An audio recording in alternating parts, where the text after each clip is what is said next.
आप लोग? होप आप सब बहुत अच्छे होंगे। आज की जो वीडियो है ये वीडियो है स्पेशली उन स्टूडेंट्स के लिए जिनका यूके से रिफ्यूजल आया है। वो बच्चे बहुत कंफ्यूज होते हैं कि क्या हम यूके दोबारा अप्लाई नहीं कर पाएंगे, क्या हम यूरोप भी अप्लाई नहीं कर सकते। तो इस तरह की कंफ्यूजन को दूर करने के लिए आज का ये वीडियो है और इसे जरूर पूरा देखिए। सबसे पहले हम बात करते हैं यूके रिफ्यूजल स्टूडेंट्स की। देखिए, यूके का जो रिफ्यूजल आता है उसका ग्राउंड क्या है, वो किस ग्राउंड पे रिफ्यूज हुए हैं, this is very important thing, right. अगर आपका यूके का वीजा इंटरव्यू की वजह से रिफ्यूज हुआ है तो आप री अपील कर सकते हैं, आप रिव्यू डाल सकते हैं, आप अपनी बात को जस्टिफाई कर सकते हैं। क्योंकि कभी कभी क्या होता है, एक स्टूडेंट है जो बहुत अच्छे माइंडसेट से एप्लीकेशन प्रोसेस कर रहा है, बट सडनली इंटरव्यू का सीन आ जाता है, वो घबरा जाता है, वो जो चीज़ बोलना चाहता है वो नहीं बोल पाता है। तो on that cases you are eligible to re appeal. और रिव्यू जब आप डालते हैं तो इस केसेस में हाई कमीशन समझता है चीज़ों को और वो अप्रूवल दे भी रहे हैं। ये चीज़ है, they are giving approval to the refusal cases, right. अब दूसरी बात करते हैं कि किस ग्राउंड पे रिफ्यूजल आ रहा है। ग्राउंड इन द सेंस कि मान लीजिए कभी बहुत से बच्चे अपने फाइनेंशियल डॉक्यूमेंट्स बिल्कुल भी ढंग से नहीं बना पाते हैं, they are not able to understand about the 28 consecutive days कि वो क्या होते हैं, 28 डेज ओल्ड फंड है क्या एक्चुअली। तो फंड्स का रिफ्यूजल है, अगर फंड्स जेन्युइन है तब तो आप रिव्यू डाल सकते हैं, री अपील कर सकते हैं। अगर फंड्स जेन्युइन नहीं है तो आप री अपील नहीं कर सकते हैं, वो अननेसेसरी एक तरह से फ्रॉड केस माना जाता है, राइट। अब फंड में क्या होता है, बहुत से स्टूडेंट्स जो हैं वो एफडी बनाते हैं, फिर वो जिनसे अपना हेल्प लेते हैं वो लोग जो हैं वो एफडी पे ओडी उठा लेते हैं, और जब हाई कमीशन उस चीज़ को वेरीफाई करता है तो वेरीफाई करने पर पता चलता है कि ये फंड्स तो 28 डेज तक होल्ड ही नहीं थे। पुराना होना एक अलग चीज़ होता है, 28 डेज तक उस चीज़ का होल्ड होना भी बहुत ज़रूरी होता है। तो फंड्स का रीज़न हो गया, आपकी डॉक्यूमेंटेशन में कुछ प्रॉब्लम है, कोई फेक डॉक्यूमेंट्स है, आप कोई भी चीज़ हाई कमीशन से छुपा रहे हैं, उस केसेस में आप रिव्यू नहीं डाल सकते हैं, री अपील नहीं कर सकते हैं। अभी रिसेंट में एक दो चीज़ें ऐसी हुई थी कि अगर मान लीजिए आपके फंड्स बिल्कुल जेन्युइन है लेकिन हाई कमीशन ने उसको भी रिजेक्ट कर दिया और रीज़न उन्होंने दिया कि we are not able to justify your funds. हालांकि इस केसेस में मेरे पास एक केस आया अभी जिसमें उन्होंने ये चीज़ मेंशन करी कि डॉक्यूमेंट्स जो हैं वो जेन्युइन हैं, फंड्स जो हैं वो जेन्युइन नहीं हैं और we are not able to justify. तो उन्होंने स्टूडेंट का वीज़ा भी रिजेक्ट कर दिया और उसको 10 साल का बैन लगा दिया। अब इस केसेस पे स्टूडेंट सही है, स्टूडेंट्स के फंड्स बिल्कुल जेन्युइन है, अकाउंट 3 साल 4 साल पुराना है और आप वेरीफाई हो रहा है, उस केस में आप सॉलिसिटर की हेल्प या लेके उस केस में री अपील डाल सकते हैं, अपनी बात को जस्टिफाई कर सकते हैं। देखिए, हाई कमीशन कभी भी नहीं चाहेगा कि उनके यहाँ स्टूडेंट्स पढ़ने ना आए। In UK is only a country जो आप सोचिए, लास्ट ईयर भी उन्होंने स्टूडेंट्स को इनवाइट किया, इस साल भी चाहे जैसी भी सिचुएशन है they are arranging the systems, they are managing the hotel quarantine. Even अभी नई चीज़ आई कि उन्होंने एक नया टर्मिनल ही लॉन्च कर दिया है कि रेड लिस्ट से आने वाले लोग आएंगे ही उसी टर्मिनल से। और आज की मैं डेट बता रही हूँ, आज यूके में 0 डेथ रेट था। This was the good news in UK कि कोविड से एक भी डेथ नहीं थी आज के दिन। तो अगर यूके ये सब कर रहा है तो definitely they want international students to their country, वो बुलाना चाहेंगे।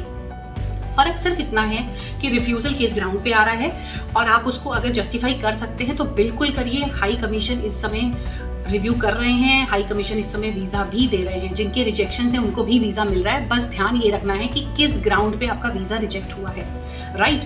अब हम बात करते हैं वो स्टूडेंट जिन्होंने जर्मनी अप्लाई किया, लातविया अप्लाई किया, लिथुनिया किया, फ्रांस किया, इटली किया, बट रिफ्यूज हो गए।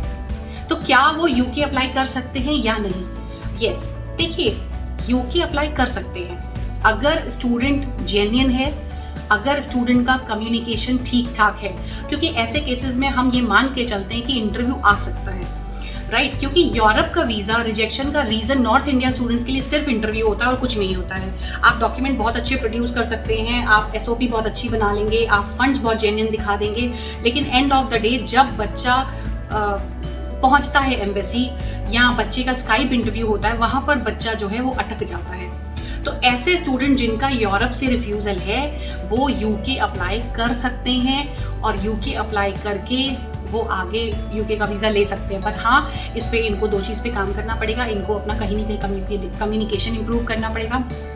आइल्स है तो आइल्स पे ध्यान दीजिए, 2-3-4 महीने आप ले सकते हैं, नॉट अ बिग डील। अगर रिफ्यूज़ल आया है तो आप ड्यूरिंग दैट रिफ्यूज़ल के बाद आप 2-3 महीने लीजिए, अपने आप को इम्प्रूव करिए और कोशिश करिए कि आप हाई कमीशन का इंटरव्यू निकाल सके। राइट, अभी मेरी एक वीडियो स्पेशली क्रेडिबिलिटी इंटरव्यू और हाई कमीशन के इंटरव्यू पे ही बनने वाली है, मैं बहुत जल्दी आप लोग के साथ शेयर करूंगी। तो ये था ओवरऑल रिव्यू। अब हम बात करते हैं कि कुछ स्टूडेंट्स ऐसे हैं जो यूके भी एलिजिबल नहीं है, यूरोप वो नहीं जाना चाहते हैं, 5 बैंड और 5.5 बैंड वाले बच्चे हैं, वो भी कहीं ना कहीं अप्लाई कर सकते हैं। जी हाँ, ऑफ कोर्स कर सकते हैं। उनके लिए भी एक वीडियो बहुत जल्दी रेडी हो रही है, ये एक सरप्राइज है, I will share in my next video, बहुत जल्दी आप लोग को बताऊंगी।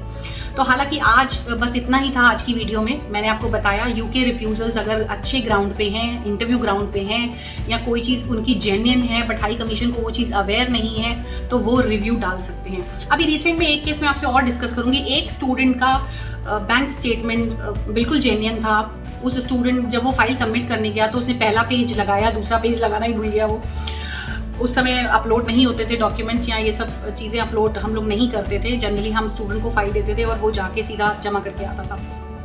उस केस में उस स्टूडेंट के साथ क्या हुआ, the first page he has submitted there, second page was not submitted there. High commission ने उस पर रिफ्यूजल दे दिया कि आपके फंड्स 28 डेज ओल्ड नहीं है और आपका opening and closing balance is different.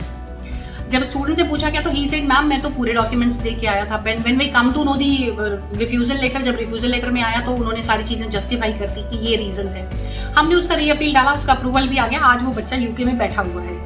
Right, तो कहीं पर भी ऐसा नहीं है, हाई कमीशन कोई इतना स्ट्रिक्ट नहीं है। अगर आप सही हैं, अगर आप जेन्युइन हैं, आप जस्टिफाई कर सकते हैं, बिल्कुल रीअपील करिए, रिव्यू डालिए, वीज़ा आने के चांसेस 99% है। राइट, इतना ही था आज की वीडियो में, थैंक्स। तो मैं चाहूँगी आप मेरी वीडियो को लाइक करें, शेयर करें, सब्सक्राइब करिए और मेरे साथ जुड़े रहिए। मुझे अच्छा लगता है आप लोगों से बात करना, आप लोगों को कुछ नई नई इन्फॉर्मेशन देना और नई नई चीज़ों पे डिस्कस करना।